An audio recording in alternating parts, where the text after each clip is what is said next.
Aoleu!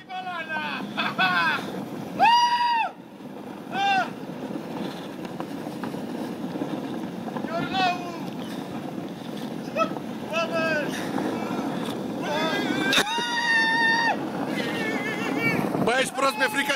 Mi-e frică să stau aici!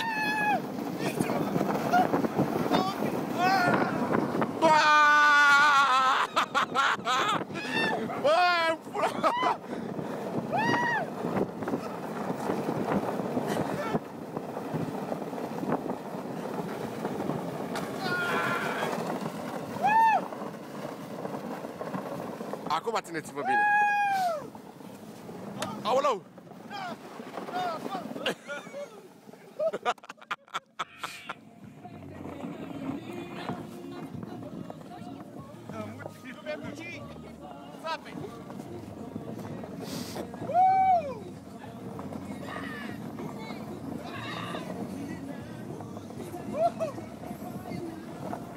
În portbagaj când vă trage. Mamă, băiatul! Ua! Mă simt că o să mă duc în sală femeia, chiar. Mă țin șar, dar nu mai văd. A, bă! Șare, eu văd un munte, bă! Aoleu!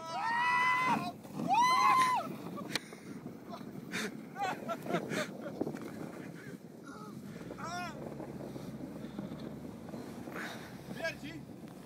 Am scapat? Bă, bă, bă! Bă! Bă, ești prost! Bă, ești prost! Bă, ești prost la cap!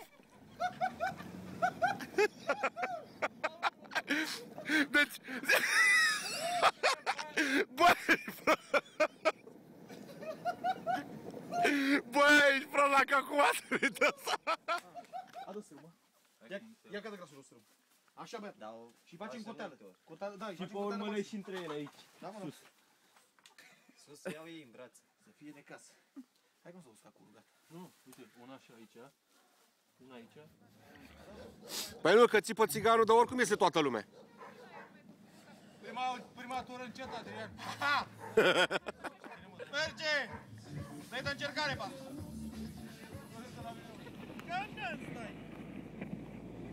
Mă, că e plină de coadă. Mai face la unul. Ia bă, să poată la coaie. Bine sau... Băi, ești prost. Băi, poate să-i dai cu... în spate.